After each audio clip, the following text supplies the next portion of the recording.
अब वो काम ही बंद हो गया तो गीत भी बंद हो गए।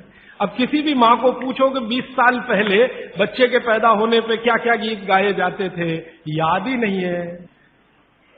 तो अब क्या करते हैं, जो सिनेमा के गीत हैं उनका सीडी लगा के चला देते हैं। घर में बच्चा पैदा हुआ तो चोली के पीछे क्या, तो चीज बड़ी है मस्त मस्त, आती क्या खंडाला तो जाती क्या खंडाला, ये घर में बजाए जा रहे हैं। कब? जब बच्चा पैदा हुआ। क्योंकि मां को बच्चा पैदा होने के समय के गीत ही याद नहीं है, क्योंकि वो गीत गाने के लिए जो समय मिलता था काम करते करते वो समय चला गया तो गीत चले गए। शादी के समय क्या क्या गीत गाए जाते थे याद नहीं है। अब तो वो डीजे ले आते हैं और वीजे पता नहीं क्या क्या उसको बोलते हैं, बड़ा साउंड बॉक्स, और लगा दिया और ऐसा शोर कान फोड़ने वाला जिसकी न सुर न लय न ताल। तो हमारे यहां काम में आनंद था। देखिए, मैं आपसे विनम्रतापूर्वक एक बात कह सकता हूं कि भारत की कोई भी मां शरीर श्रम से थक सकती है, बोर नहीं हो सकती। यह शब्द बोरियत भारतीय शब्द नहीं है, यह अंग्रेजों का शब्द है। हिंदी में वैसे का वैसे ही हमने ले लिया, बोर होना। जी हम क्या कर रहे हैं, बोर हो रहे हैं। आजकल के बच्चों को मैं बहुत सुनता हूं, जी क्या कर रहे हैं, बोर हो रहे हैं। जी बोर हो रहे हैं। अब बोर हो रहे हैं तो करें क्या, तो ले दे के वो एक टीवी है चालू कर दिया, उसमें पोगो देखो, पोगो।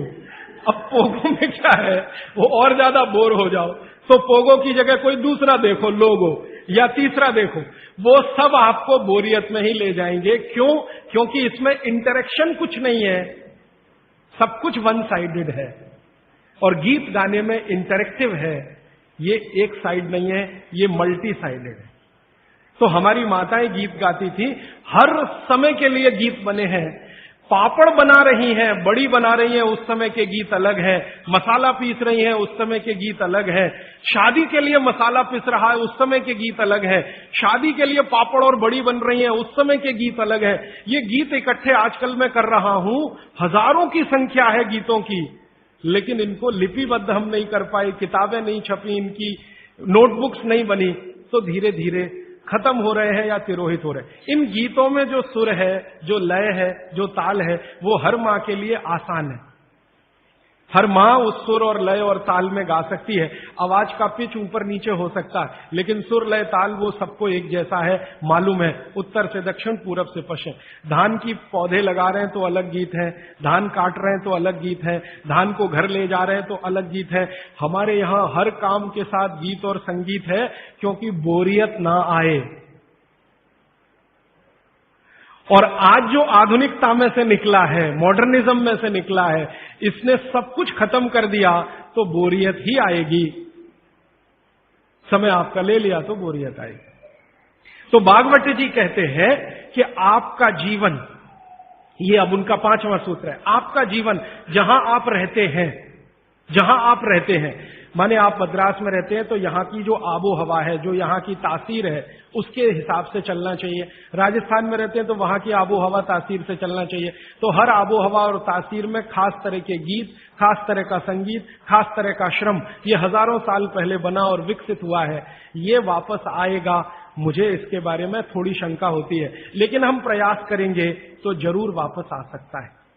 इतना मुझे भागवत जी के 5 सूत्र अब तक मैंने आपसे कहना है। अब इन 5 सूत्रों पर कोई भी सवाल हो तो आप पूछ सकते हैं। मैं आपको भागवत जी के 50 सूत्र बताऊंगा अगले 28 तक, अभी तक 5 बताए। कोई सवाल पूछना चाहें तो जी पूछिए, हाथ उठाइए। और मेरी विनती है भैया, कोई उठ के ना जाए प्लीज, थोड़ी देर रुकिए। ये सवाल हो सकता है आपके भी काम के हों, जरूरी नहीं है कि जिन्होंने पूछा उन्हीं के काम के, हो सकता है आपके भी काम के। थोड़ी देर सब रुकिए प्लीज। हाँ, आप मेहरबानी करके इन 5 सूत्रों को क्रम से एक बार फिर से।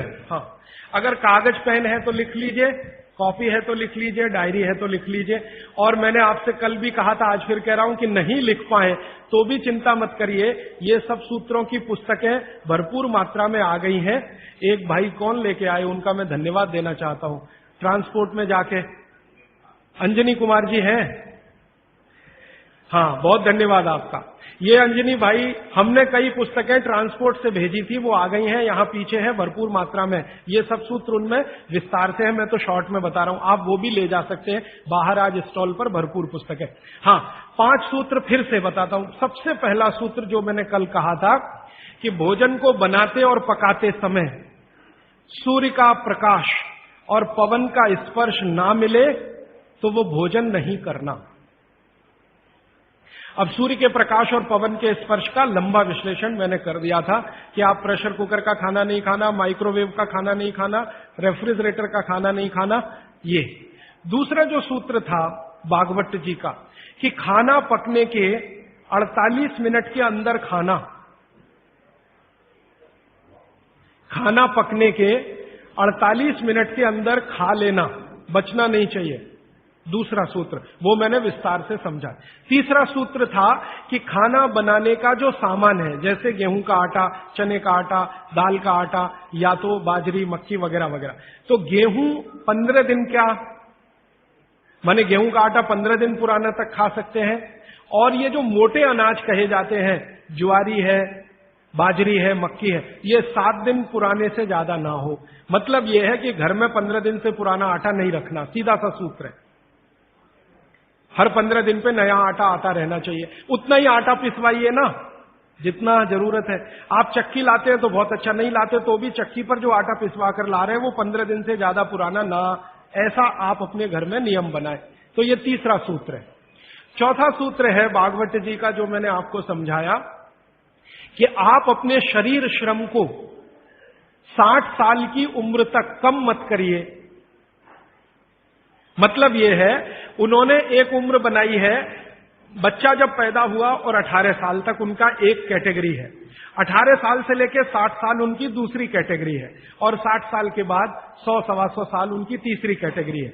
तो भागवत जी का सूत्र यह है कि 60 के आगे की जो कैटेगरी वाले लोग हैं, 60 से 100-125, इनके जीवन का श्रम कम होते जाना चाहिए, उम्र के साथ कम होते ही जाना चाहिए। ये ज्यादा श्रम ना करें तभी अच्छा है, इनको आराम ही करना है। तो 60 से आगे की उम्र वाले श्रम को कम करते जाएं उम्र के हिसाब। 18 से 60 के बीच के जो लोग हैं ये अपने श्रम को थोड़ा थोड़ा बढ़ाएं। 18 से 19 में थोड़ा ज्यादा, 19 से 20 में थोड़ा ज्यादा, 20 से 21 में थोड़े ज्यादा, ये है 18। और 18 से और 1 साल वाले, माने जिनका जन्म हुआ है, और 18 साल वाले, इनके लिए उन्होंने कहा है कि इनकी उम्र जो है ज्यादा श्रम करने की वहां है जो इनको खेलने के रूप में है। आप वो माने कि श्रम है, जैसे बच्चा खेल रहा है, ये उसका श्रम है, तो आप उनको ज्यादा खेलने दीजिए। मतलब यह है कि 18 साल से कम उम्र के बच्चों को खेल कूद ज्यादा करने दीजिए, वो उनका श्रम है। 18 से 60 की उम्र में ऐसा श्रम जिससे उत्पादन भी होता हो। चक्की चलाई तो आटा बन गया, सिलबट्टा चलाया तो चटनी बन गई, माने उत्पादन कुछ ना कुछ हो। तो उत्पादक श्रम 18 से 60 के बीच में कम मत करिए, 60 के बाद इसको कम करते जाइए, और 18 से 1 साल के बीच के बच्चों को उत्पादक श्रम मत कराइए। ये है।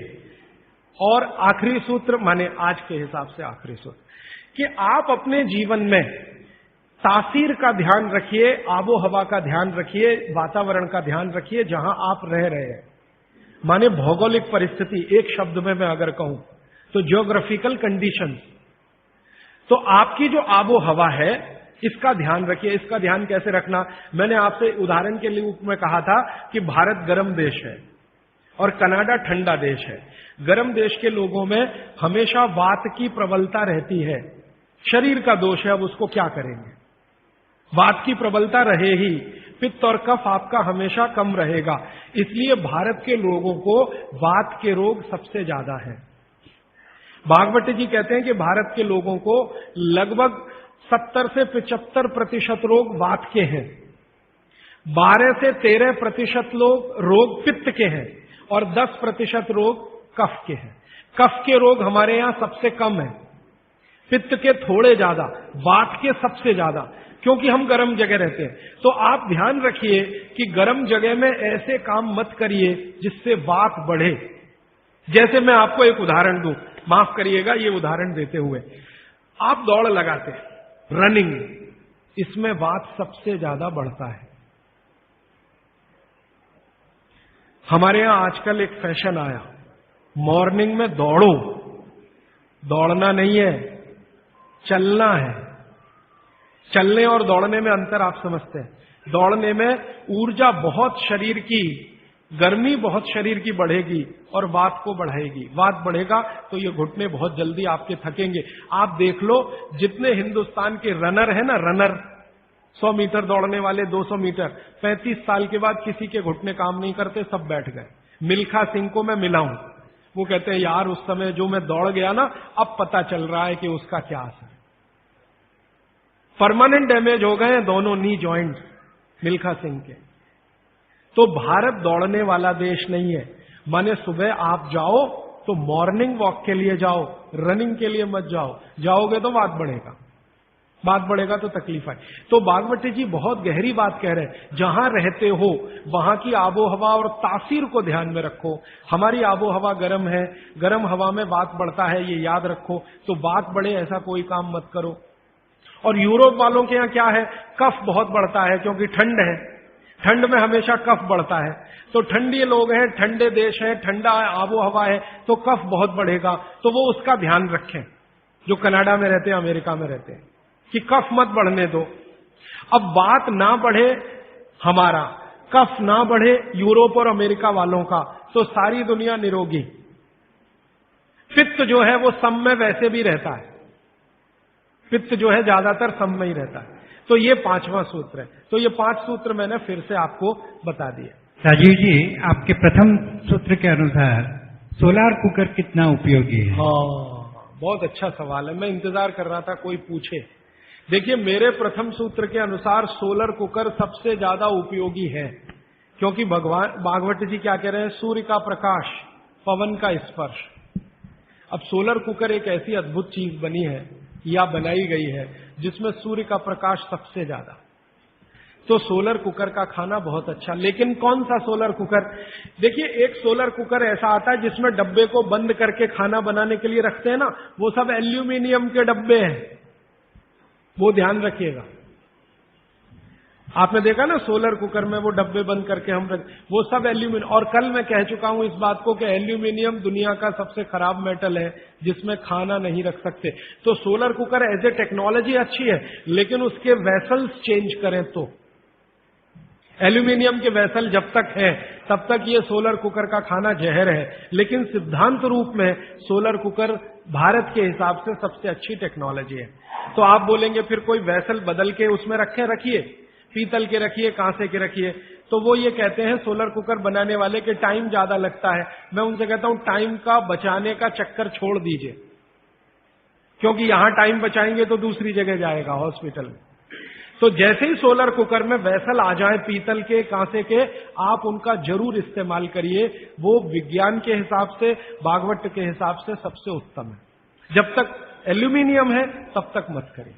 मेरी एक विनती है, आप मुझे सर मत कहिए, या तो भाई कहिए, राजीव भाई कहिए, कुछ भी कहिए, सर मत कहिए।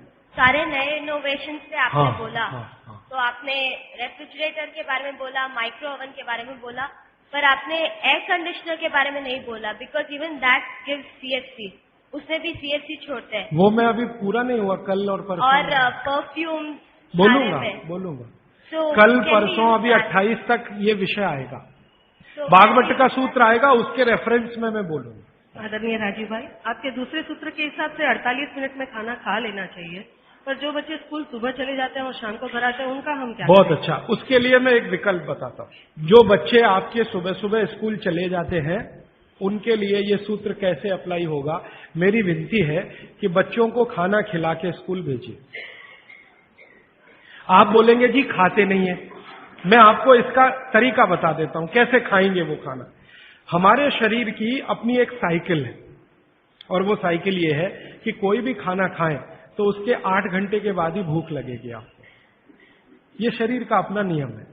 तो बच्चों के ऊपर भी यही नियम है, पुरुषों के ऊपर, स्त्री सबके ऊपर। तो साइकिल शरीर की यह है कि खाने के 8 घंटे के बाद ही भूख लगेगी। तो एक रात पहले का खाना उनको उस समय खिला दीजिए कि सुबह तक 8 घंटे पूरे हो जाए। माने अगले दिन शाम को ही खाना खिला दीजिए, रात को मत खिलाइए। शाम को 6 बजे तक अगर आपने खाना खिला दिया, 6 बजे तक, तो 8-9 बजे तक सोने की नींद उनको आई जाएगी, क्योंकि 1.5 घंटे के बाद जैसे ही खाना पच के रस में बदलता है, बॉडी का ब्लड प्रेशर अपने आप बढ़ना शुरू कर देता है, और ब्लड प्रेशर बढ़े तो नींद आनी ही है, रुक नहीं पाएंगे आप। तो शाम का खाना 6 बजे उनको खिला दीजिए, 8 बजे तक नींद आ जाएगी, और 6 बजे से 8 घंटा गिनेंगे तो सवेरे 4-5 बजे तक वो पूरा हो जाएगा। तो 4-5 बजे के आसपास जब वो सोकर उठेंगे तो इतनी तेज भूख लगी होगी कि आप रोटी दाल चावल खिला दो वो खा के चले जाएंगे। आपको थोड़ा बदल ये करना है कि रात को हम बच्चों को 10 बजे खाना खिला रहे हैं या 11 बजे खिला रहे हैं, उसके 2 घंटे के बाद रस बन रहा है तो 1 बज जाएगा। 3-4 बजे तक आधा खाना पचा आधा नहीं पचा, सवेरे उठने पर भूख लगेगी कैसे? तो आप शाम का खाना जल्दी खाने लगिए, माने सब लोग जैनी हो जाइए। हाँ, परोक्ष रूप से मैं ये कहता हूं कि जैन धर्म आप पालन करें, वो महत्व का है, धारण करें वो महत्व का है, उतना नहीं है। आप आचार्य श्री को वंदन करें, बहुत अच्छा नहीं करें तो शाम का खाना तो 6 बजे खा लें, तो आप आचार्य श्री के वंदन से भी बड़ा काम करेंगे। वो आचार्य श्री भी यही कहते हैं, शाम का खाना जल्दी खाओ। तो आप थोड़े जैनी हो जाइए, आपका भी खाना नहीं है बहुत अच्छा है, लेकिन रात का बंद कर दीजिए। बच्चों को रात का खाना बिल्कुल बंद कर दीजिए। मैं आपको विनम्रता पूर्वक कह रहा हूं, इसको मैं कल या परसों बहुत विस्तार से समझाऊंगा, पूछ लिया आज आपने इसलिए कह रहा हूं। रात का खाना बिल्कुल बंद कर दीजिए, क्योंकि बागवती जी का ये जो पहला नियम है ना, ये अभी मैंने आधा ही बताया। सूर्य का प्रकाश और पवन का स्पर्श हर समय वो कहते हैं खाते समय पीते समय रहना ही चाहिए। अब 6 बजे के बाद तो सूर्य प्रकाश रह नहीं सकता, और आप जानते हैं सूर्य प्रकाश का सबसे बड़ा परिणाम है विटामिन डी का निर्माण। सूर्य प्रकाश में ही विटामिन डी बनता है, तो जब तक ये सूर्य प्रकाश है तब तक खाना खाएं तो विटामिन डी मिले, और बच्चों को विटामिन डी सबसे ज्यादा चाहिए। इसलिए बच्चों को तो रात का खाना बिल्कुल बंद करिए, शाम 6 बजे खिला दीजिए। सुबह 7 बजे जब स्कूल जाएंगे खूब भूख लगी होगी, उस समय 7 बजे पराठा बना के भी खिलाइए, आलू का भी पराठा खिलाइए, गोभी का भी खिलाइए, कोई फर्क नहीं पड़ता। सुबह के भोजन पे आगे बात करूंगा। सुबह का भोजन जितना हैवी हो उतना अच्छा। गोभी का पराठा, आलू का पराठा, जितना पराठा, पूड़ी, जो पकवान सब सुबह, सब सुबह। दोपहर का खाना थोड़ा कम और रात का बिल्कुल कम, शाम का बिल्कुल कम। तो बच्चों को भरपेट खाना खिला के स्कूल भेजिए। लंच बॉक्स की जरूरत नहीं है। जब वो घर आए तो दूसरा भोजन कराइए, और शाम को 6 बजे तक तीसरा भोजन। तो मैंने कुछ बच्चों पे प्रयोग किया, शाम का भोजन बंद किया, सुबह उठते ही भूख लगती है उनको। ये तो प्रकृति का नियम है, लगे। सारे जानवर, सारे पक्षी उठते ही खाना खाते हैं। आप देखो, चिड़िया है सुबह सुबह खाने पे लग जाएगी, गाय बैल भैंस बकरी सब सुबह खाने पे लग जाएगी, क्योंकि वो शाम को सूर्य के बाद खाना नहीं खाते। कोई गाय रात को खाना नहीं खाती, खिला के देख लो, जर्सी गाय को छोड़कर। जर्सी भारत की नहीं है, इसलिए उसको भारत का पता भी नहीं है। वो रात को 2 बजे भी खा लेगी, लेकिन भारत की कोई भी गाय, भारतीय नस्ल की गाय 6 बजे के बाद खाना नहीं खाएगी। तो भारत की तासीर ऐसी है, इस तासीर को ध्यान में रखकर रात का खाना जल्दी करिए, सुबह भरपूर भूख लगेगी। और निवेदन इतना ही है कि खाली पेट बच्चों को कभी स्कूल मत भेजिए। खाली पेट तो कभी मत दे। आपने कह दिया जी दूध पी के गया, दूध पी के गया माने एक तरह से खाली पेट, सॉलिड कुछ नहीं है। सॉलिड सुबह सुबह शरीर में जाना बहुत ही आवश्यक है, अगर भविष्य में आप उसको एसिडिटी, अल्सर, पेप्टिक अल्सर से बचाना चाहते हैं तो। हाँ प्लीज। हमारे चिंतकों ने कहा है, हमारे बुजुर्गों ने कहा, हमारे इतिहासकारों ने कहा है कि परिवर्तन ही जीवन है। तो क्या सारे परिवर्तन बेमानी है? अगर ऐसा है, अगर परिवर्तन बेमानी नहीं है, तो ऐसे कौन से परिवर्तन है जिसे हम अपनाएं, और ऐसे कौन से परिवर्तन है जिसे हम ठुकराएं? बहुत अच्छा सवाल। देखिए, दुनिया में हर समय परिवर्तन होते हैं, ये प्रकृति का नियम है और यही जीवन है, ये बिल्कुल सही बात है। लेकिन हमें ध्यान ये देना है कि कौन से परिवर्तन हमारे अनुकूल हैं और प्रतिकूल हैं, बस इतना ध्यान देना। अब इस बात को बागवती जी कहते हैं एक सूत्र में। अब आपने पूछ लिया तो वो सूत्र भी वो ये कहते हैं कि जिस आबो हवा और परिस्थिति में आप रहते हैं, उसमें रहते हुए जो परिवर्तन होगा वो आपके अनुकूल है, और जो आबो हवा और परिस्थिति में आप नहीं रहते हैं, वहां जो परिवर्तन होगा और आप उसको धारण करेंगे वो आपके प्रतिकूल है। अब मैं इसको और स्पष्ट करता हूं।